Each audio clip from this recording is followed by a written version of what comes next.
Morning, everybody. The season of change is here. I absolutely love the fall. Love it, love it, love it. I think it is probably my favorite season. I always bounce around between fall and spring being my favorite seasons. I adore summer because I am a sunshine person. I love the sun. I love the heat. I love tans. I love just being able to, just not wear a whole lot of clothes and just enjoy life and be out and about. And as I'm sure that many of you have noticed, that I am definitely a person that does not enjoy sitting inside and watching TV and not doing much. I really am an experiential person. So summertime allows for a lot of that, but fall is just, it is, there's something so magical and peaceful about the fall. And I think that it comes back to like just sitting out here right now. I hear the leaves rustling in the trees, and there's just this smell in the air, and the cool mornings, the cool evenings, and you just have this amazing weather all day. It just is so lovely, so lovely. It is also a typical time when so many changes occur in our life, much like the seasons of the earth, where the leaves are changing and the grass is, changing color, and the tree leaves are changing into brilliant colors and dropping. And I was just like, yesterday I was sitting outside my front doorstep on the stairs there, talking to one of my kids, and this gust of wind came along, and my front tree has these itty bitty little leaves, and you just heard this like that, and then it was like something in the movies where the leaves just dropped and they just cascaded down across me, and I breathed in that moment, because it was just this magical, lovely moment of just yes. It was just a yes feeling. It just felt so good. But with that, I thought about, it really is about change and about evolution. And, Mother Nature does it so well, doesn't she? Where it's just the dropping of the old, and then the just, sitting with everything that we've captivated and brought into life, and waiting for that new phase of life to come about. Just sitting there and pausing and really going into contemplation. You could say my nature kind of goes into contemplation through the winter. She changes her colors in the fall. She lets go of the old, and then she just contemplates. And then the spring comes. The spring always comes. It always comes. And fresh life emerges. Fresh life sprouts up from the earth. The grasses turn this brilliant green, and there's this crisp scent in the air, and then flowers start to appear and just pop with beauty and beautiful scents. And if you're present in life, you captivate these things. You can see them happening, and it's just magical, because that cycle is always there, and then it carries into action and joy and play and summertime, where just a lot of really fun connective stuff happens for nature and for us human beings. So on that note, this is not a nature lesson, or like some, I don't know what that would be, deep thoughts, not really, from Kendal about the seasons. It's just how I feel about the seasons, I guess you could say. But lately, I have been talking to I have a lot of couple clients right now, my practice does, where I'm working with a lot of people in marriage and committed relationship. And I myself have had some really awesome committed relationships through the course of my adult years. And, it comes down to success, I guess. Some people would say, well, you're not very successful, Kendal. You've had multiple committed relationships. Like, you're not still in that relationship that you had when you were 15, 17, 18, the first marriage. Maybe you should still be married to that dude. That would be success, right? If you were still married to the man that you married when you were 18. Would it be success? Would us sticking to it and hanging out in a relationship that no longer served either one of us be successful? Would that be the healthiest thing for each of us, or for our 5 children that we had together? Probably not, right? So what is your definition of success in relationship? That's the place to start with anything, right? It is the place to start of like, what does success mean? I would say that I've had a few successful relationships and a few not successful relationships, right? All the relationships I've had, I'm actually in gratitude for, no matter what the ending was, no matter what occurred in the relationship.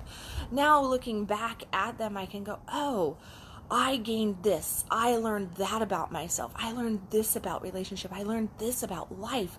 I learned about this perspective. I was healing this childhood wound. I was healing this, thought process, this thing that was hindering, that was holding me back. I had to step forward. I had to really grow myself right here. And that's what relationship does. Relationship is, and successful relationship just means a couple things. Successful relationship means that you have more happiness than not happiness in the relationship. No relationship is going to be happy all the time. We are human beings and we get under each other's skin consistently, right? We have our differences. We have different things that are going on. So we can tend to bug each other and we don't agree 100%. Thank God. How boring would that be in a relationship if we were 100% on board with somebody about every single thing? We'd have nothing to discuss. We'd have no good debates. We'd have no opinions to share. We would just, it would just be boring, right? And we human beings don't like boring. We don't do very good with boring. That's why we create all the drama and trauma that we do in our life, and chaos and busy work, is because we don't like to be bored. We don't like to be bored. We must figure out a plan. We must fix things. We must have things popping, right? So success in a relationship really comes down to happiness. Much like anything else in life, why do we want what we want? Why do we want more money in the bank? Why do we want our bodies to look a certain way, feel a certain way? Why do we want to live in a house, a place that we want to live? Why do we want to drive the car? Why do we want to have the career that we want? Why do we want the number of kids, or our kids to have, whatever we want them to have? We're always going after happiness. At the end of the day, we all want happiness and connection, okay? So, successful relationship comes down to what makes you happy. Were you happy or were you not happy? There are relationships out there where you just kind of miserable. You're happy for like the first 6 months and then you're miserable for the next 10 years. That's not a successful relationship. Are you successful getting out of it? I hope so. But you have to look at it like that. That is what success is. Success has nothing to do with timeline. Whether your relationship was 6 months long, 2 years long, 10 years long, or 30 years long, can you count more happy memories and feelings about the relationship than negative ones? Okay? And then you also have to look at like the degree of those negative ones, because you're not going to really remember. You have to realize this. You're not going to remember the little insignificant fights and stuff. It's those big ticket items, right? When something really goes down, and how big and how much does that actually pull from the overall viewing of the happiness. And when you exit a relationship, yesterday we were talking about exiting a relationship, right? And when we exit a relationship, initially in the midst of that exiting, it's kind of hard to see how the relationship was beneficial, or how it was successful, or even the happy spots in it. And that's because we're in that time of change. The leaves dropping, we're letting go. And when we let go, often we go into victim mode, and we go into blame and guilt and shame and fear and anger and all these different things. And we're very focused from a pride perspective of being oh goodness, there went the word. Introverted pride. We come from that introverted pride level, and we look at it from that victim mentality, okay, of he, she, did, said, made me feel, and we turn our power over in those moments. But that turning over of power when we exit a relationship is actually a very positive thing, because if we didn't turn our power over, we'd never want to gain our power back, right? So it's like we must give our power away in order to free ourselves and find ourselves again.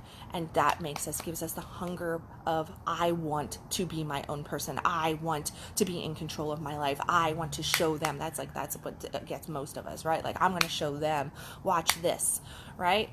And then we move forward in that, and we take charge of our life, right? This is where we get really rooted, and we go, yes, this is what I'm going to do.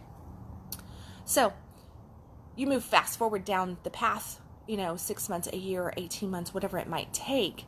And a spiritually wise person at some point allows themselves within a relatively decent period of time, morning Craig, morning Addison, relatively decent period of time, to look back at that relationship and go, okay, here's what I didn't like, and here's what I did like, and here's what I gained from that, and here's what morning David, and here's what I would have enjoyed more. So we get to feel what we really enjoyed and didn't enjoy, and we can then look at that relationship more from that looking at life through heaven's eyes, as I term sometimes, to be able to look at that and go, okay, so this is what this relationship was really bringing to the table. Isn't that beautiful? And when we can get in gratitude for any relationship, for no matter what shit went down there, no matter what trouble we had or trauma was there, when we actually can get into gratitude for what the relationship has brought to us, because every relationship changes us and it helps us become the person that we are today, okay? And when we really truly look at that, we can go, well, I wouldn't have made these decisions, and I wouldn't be strong right here, and I wouldn't be very determined right here, and I wouldn't be thinking about things like this and wanting to show this aspect of myself and really step into who I am if I had not had this relationship or this relationship. So that you see, it's all relationship is actually serving you. This is where we're going with this. It is serving you, okay? So here we are.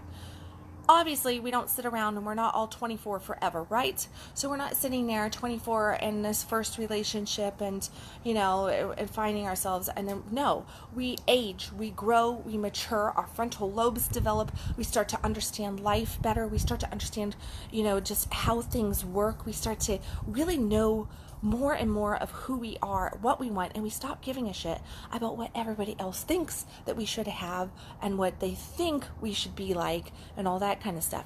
And as we age, we get into this groove of now we're looking for what relationship is really about, right? And a successful relationship. We're looking for happiness. So as we age, we start to really truly go, what makes me happy? And this person is cool, but there's this. It doesn't really make me happy. I'm not talking about, I'm not talking about the resume of that we get caught up on of must be this high, must be, have this physique, must have this eye color, this hair color, must make this much money, must drive this kind of car, must travel, must have this, must that, whatever it might be. That's all the wrappings and bows and stuff of the package that we're going for. What truly makes us happy is something that the physical and the financial cannot ever bring about. That is the core of the person. And when we really truly love unconditionally, we have to actually like the person. There's a difference. You can love somebody and not like them, but you can like somebody. And if you really truly like that person and you enjoy being around that person, and then you build love around that, and they make you laugh and they, make you think, and they test you, but at the same time, they're open to being tested. And there's just this beautiful dance that happens. And when you're around that person, you just go, yeah, now that's happiness. And you can set your sails and you can go, this is my dreams, this is my goals. And they're like, this is my dreams and this is my goals. What are our dreams and our goals? How can we move forward?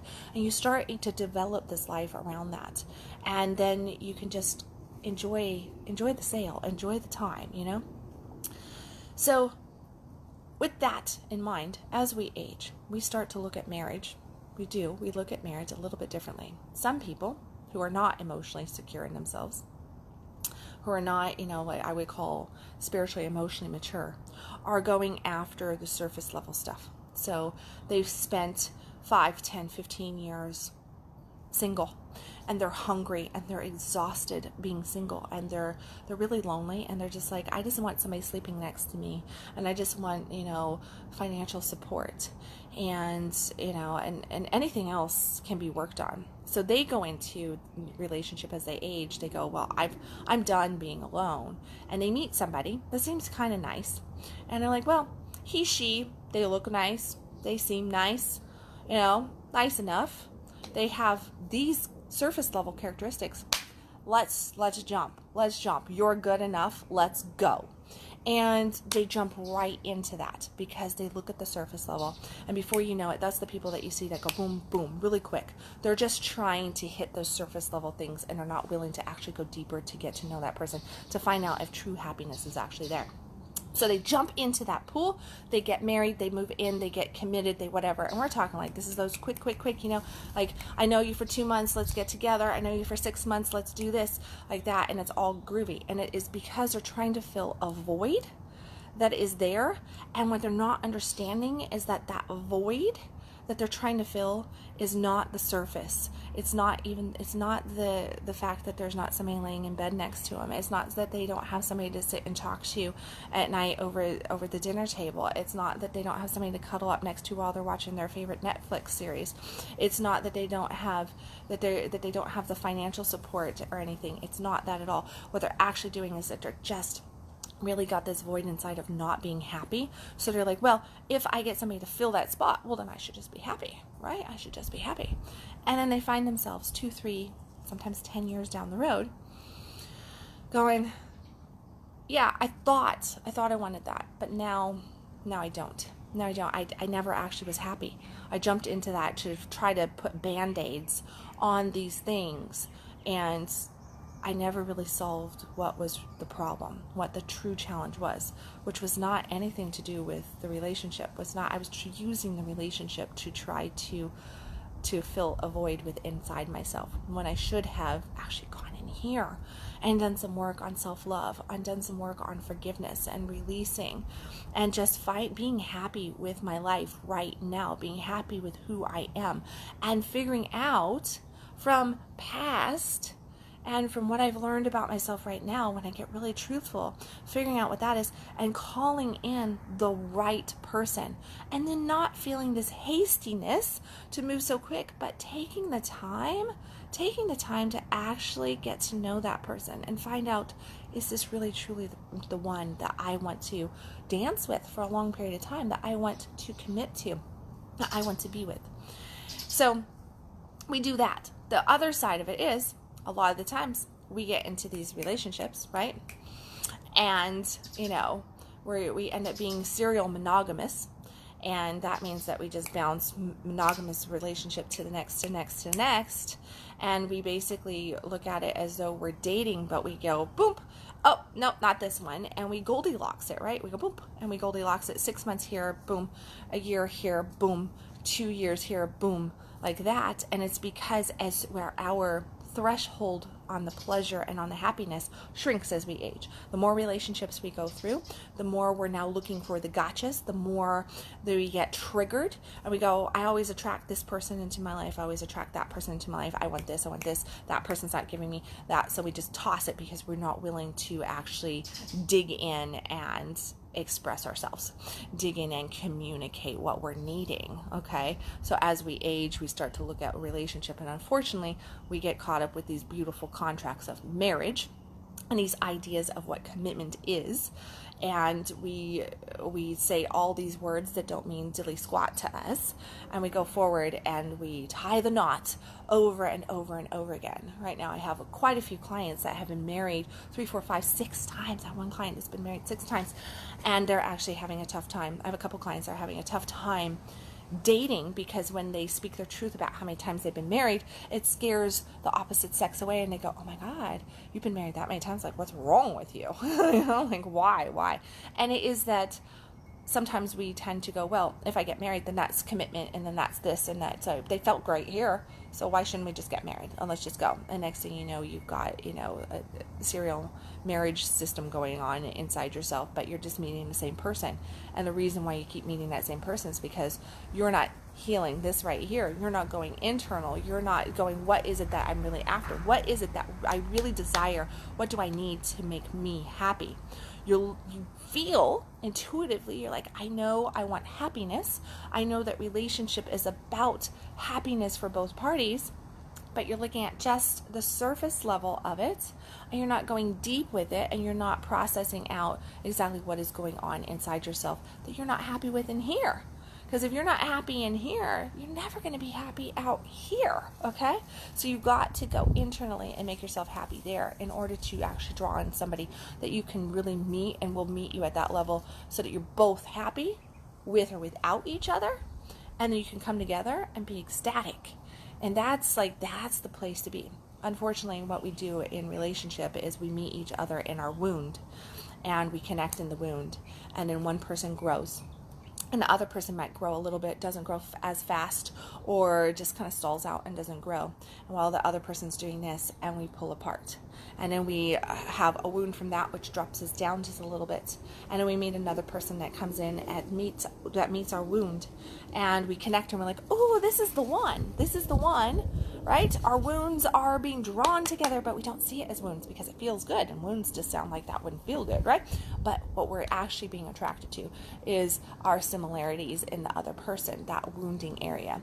And then we do the same thing. Maybe it's this way this time, like that. And then we break apart and all that kind of happens. But we're coming together to heal the wounds. And it's in the recognizing of, I see myself in you. Okay. I see myself in you. I see the similarities. I see where we're mirroring each other and where the work is in this relationship. And if both people actually step in and do that work, then you grow together and you can have phenomenal relationship. And if you get caught up on timeline and you go, well, this must last a lifetime, now you're putting an expectation on the relationship. Now you're putting a demand on the relationship, on yourself and on the other person. And you tend to cause chaos to happen again, right? Because when we set into that expectation, now we're going, well, why aren't you doing this? Why aren't you stepping in here? Why? And now we're focused on the negative. Now we're focused on consistent problems and challenges in a relationship instead of the connection and the beauty and the growth. So if you have this stuff going on in your relationship, look at what am I focusing on? Am I focusing on the challenge, or am I focusing in on the beauty of the relationship? What do I want to learn and grow from this relationship? I don't have to have this relationship last a lifetime. I don't. I can have this relationship last the next 6 months, next 6 years, next 6 years. It doesn't much matter. I'm not going to get caught up on the timeline. I'm going to get caught up on what am I supposed to gain from this and how am I supposed to open? Because in our opening and in our opening up to what we are receiving, we are also giving in that. Okay? If we can't open up to what we're receiving and we go, that's just too selfish.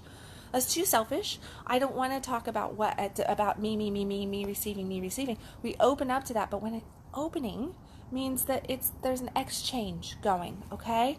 And when we open to the receiving, we are also opening to speaking our truth. We are also opening up to integrity, into knowing who we are, what our wants are, what our desires are, and being able to communicate that to another person.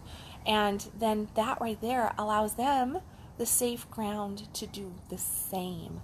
When we open up to another person, we also naturally, if we like the person, we will inquire about the person. We will talk to them. We're not going to just be like, no, you're just my snuggle buddy on the couch. We don't talk. We just snuggle and watch Netflix. No, we don't do that. We actually want to know about that person's life. If you're not doing that, then you probably don't like the person. If you're not actually wanting to know about the person, then you're probably not really into that person at all. In which case, you got to go, what am I getting from this? And listen to yesterday's conscious coffee. Seriously, listen to yesterday's conscious coffee. Because again, it comes back to the feeling that the person is giving you. Are they just filling a void? Are they just serving time there? Or do you legitimately enjoy that person and your time with them? And then just let that be right there. Let that be right there. Because if you legitimately are enjoying the person and the time that you're spending with them, does it matter what the timeline is? Does it really truly matter? It doesn't, right? And if you stop enjoying them, and if that becomes a habit of not enjoying them and not enjoying the time together, then it's time to reevaluate. Then it's time to get clear and have that conversation, that difficult conversation with self and potentially with the other person, and go, why? Why? Have we outgrown each other? Are we moving in different directions? Is this something that will pass? Is this just something that's going on right now?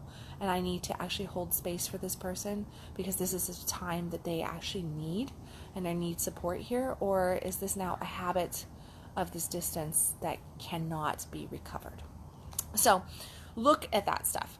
I was just interesting. I was talking to a gentleman the other day, and we were talking about marriage and relationship. And I was saying to him, I said, a lot of people just don't understand how, as time moves on, we really do not have the patience for fucking around anymore. Morning, Michael. We really just don't have the patience for just taking up a lot of our time slot. We start to look at life as we age of like, hey, I only have 30 more years of good years left. I only have 40 more good years left. I only have 10 more good years left. Whatever that might be, right? And we want to live. We want to be happy. We want to have those years, whatever they might be connected, joyous, happy. We get to that point where we don't want to fake it anymore. We don't want to be hiding ourselves anymore. We've learned the lessons that it's not cool to hide ourselves. So that's not getting us anywhere. That's not making us feel happy, right? And then what we do is we get into a relationship, and then we quickly go, oh, no, that's just not good for me. And we retract it real quick, right? So, it really does come down to just realizing that might be where you're at. And if you're in relationship and you're just going, I just can't find somebody, just really focus in on what you want, what you truly are looking for, outside of that external, outside of the financial, and go deeper. Go into the core of the person that you want to call into your life. What does that person look like in there? Okay? And I'm not talking about this looks. I'm talking about that energetic, that heart, that soul. What does that feel like to you? And focus in on that. And then start recognizing every time you're met with a person that shares those characteristics. It could be the woman who checks you out at the grocery store. It could be somebody passing, that you're riding up the elevator with at work. It could be all this different, multiple different people that come to you. But if they share one of those similar characteristics, recognize it and go, there, I see that feels good. I like that. I appreciate that. And just appreciate it. And before you know it, you'll get more and more people coming to you. And somewhere in that mix is going to be that person that you're going to connect with, that person that's going to bring you that joy, that happiness, that you're going to find yourself just, really truly enjoying the day with. And then that day will move to the week and the month and the year and the decade, or however long it's supposed to serve. Okay? However long it's supposed to serve for each of your best happy space that you can possibly be in. So, Michael, howdy. Middle age starts at 120.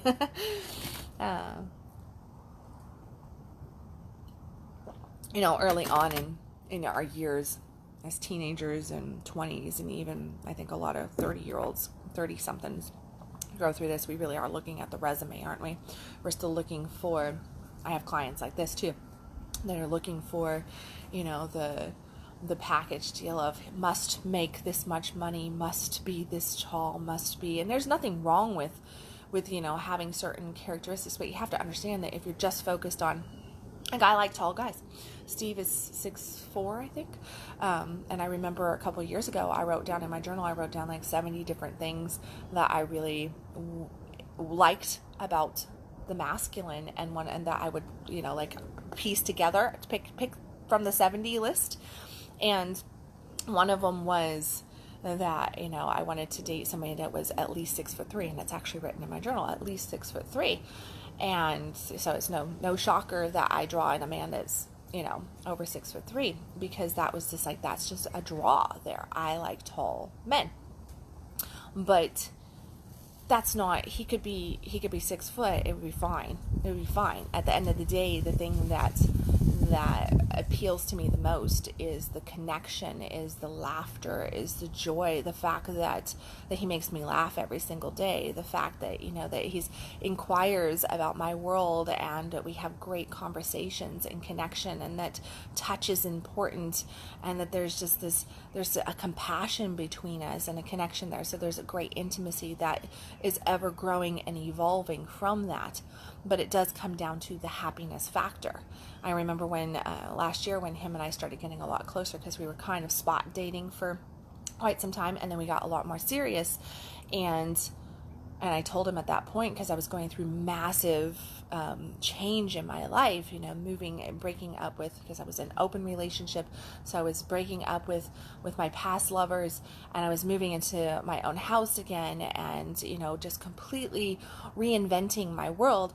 And as I was reinventing my world, I told him, I said, I don't need serious right now. Like, I don't want serious. I want serious. I don't want flaky and flighty and topsy-turvy, but at the same time, I don't want this like really, really serious and just almost like this negative. I don't want to feel this. I don't want to feel this. I want to feel light. I need laughter. My children need laughter. We need joy. We need this kind of stuff in our life. Like, this is what my life needs right now. And I couldn't have called in a better person than him into my life to meet me for this moment in my world. No matter how long our moment is, I couldn't have called in a better person, because that's exactly what he does. He is about laughter. My kids say that they have, Stevie therapy sessions in the garage with him and everything, and it's because they can just go and hang and talk and laugh, and they don't feel any pressure, and there's just nothing like that. So that right there, that speaks volumes. That speaks volumes far more than any, annual salary could do, or any of that stuff could do. It's about the actual connection that is there, and the joy and the happiness that can come from that, for self, for him, for me, for the children involved on both sides, all of that stuff. So it's like, that's the picture, and you're never going to hear, we have a little statement that we stole from Abraham Hicks.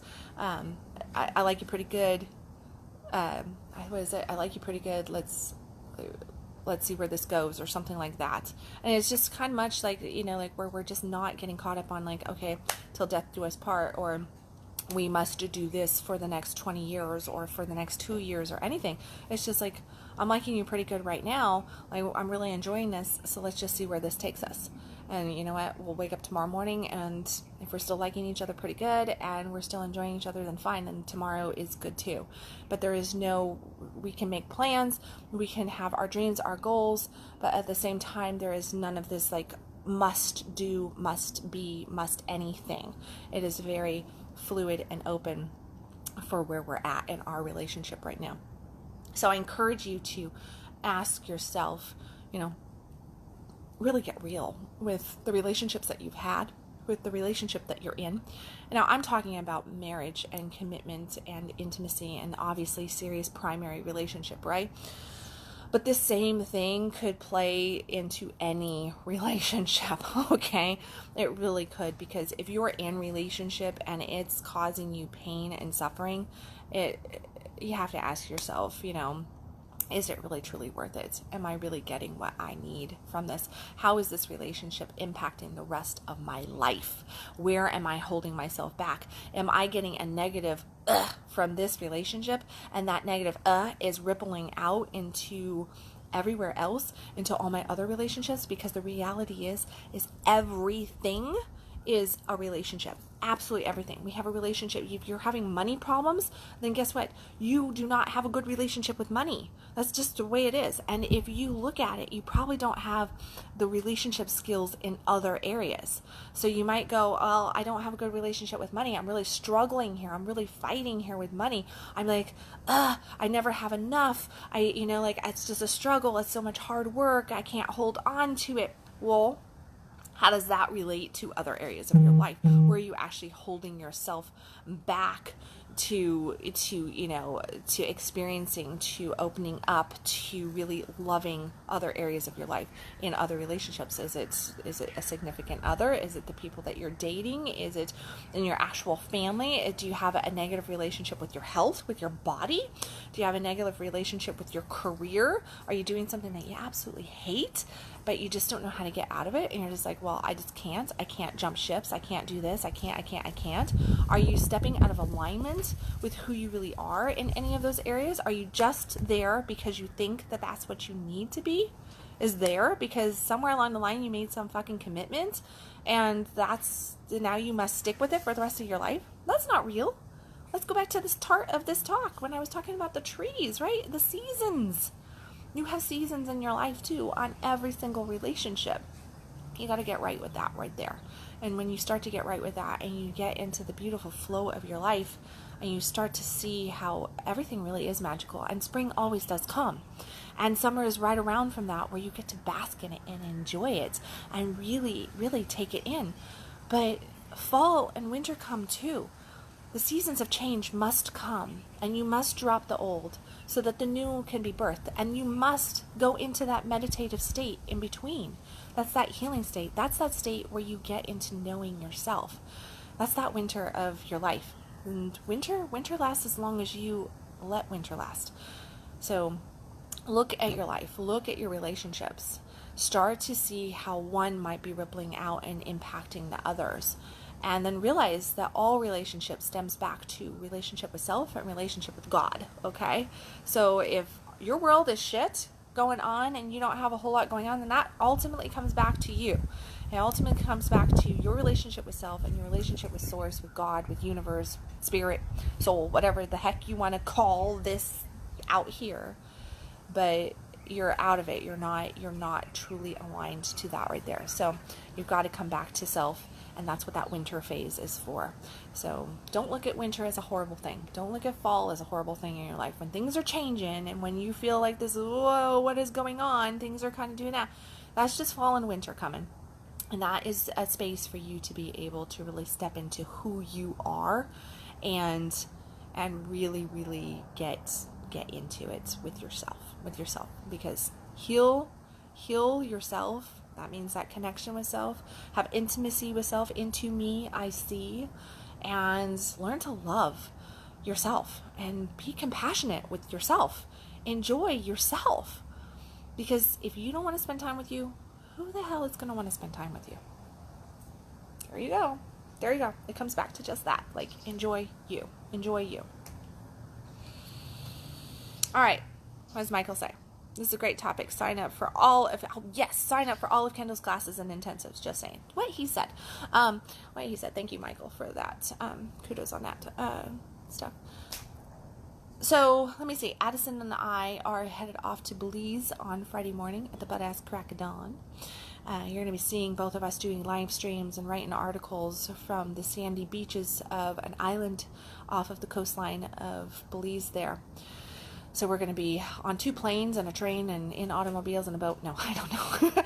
We've got a little bit of travel to do on Friday morning, but so you won't be, I don't know where I'll be doing Conscious Coffee from come Friday, but it will be another country, I'm betting you, somewhere out there. But we're actually not going to be teaching any classes from Belize. We are just going to be enjoying life and sharing different things. I will be actually teaching a class from Belize. I have my tantric practitionership, and I'll be teaching some classes from that. So all my peeps there are going to get some beautiful pictures of what is going on and the life that you can live when you really step into who you are, which is what all my coaching is really about, right? Stepping into who you are, owning yourself. I have the statement of like, claim your life, right? Stop existing, start living, claim your life today, because we don't claim our lives. We just kind of float through life and get caught up in, all this different stuff and not understand why we're not happy, and try to figure out how to be happy, but don't know how to get happy because we don't know who we are. Everything I just got done talking about, right? Like, if you're having trouble with your money, with your lover, with your this, with your that, it always comes back to you. So we're going to go and enjoy our lives and enjoy ourselves and have a little bit of girls' time out and about and just have fun with that. So look for some really cool stuff, because I have a feeling, much like with anything, for both of us, we get very creative when we're traveling and when we're enjoying life like that. So there is going to be some stuff popping for all of you guys out there. I would not hesitate to say that there's probably a couple courses that are just waiting to download into each of us for us to be able to share with you over this fall and winter season, to help you really tackle the fall, the winter, and step fully into your spring. If I've said anything in this Conscious Coffee that made you think of somebody that was just like, aha, please hit the share button. Help me get these messages out to everybody on that. Help me build my follow on that, and just help people who need a little bit of free coaching, because that's my goal in this, is to provide some concepts, some ideas, and free coaching to the people out there that can't access me the way my VIP clients do. Let me see. Oh, and on VIP client note, if I said anything that touched you in any way and you're like, hey, how do I get me some of that? I want better relationship with myself. I want to draw in my dream lover. I want to draw in a life of abundance. I want that fuck yes life that you're talking about. I see all this stuff going on and I want that for me too. I want to know that I'm worthy of it. I want to know that I'm worthy of it. And, you know, people say that we're worthy of it, but I want to actually know that I'm worthy of it. Well, then reach out for me for some one-on-one coaching or to just experience some of the online programs that I have available that is accessible from anywhere in this big, beautiful world of ours. Enjoy this beautiful fall day, everybody. And as always, stop existing, start living.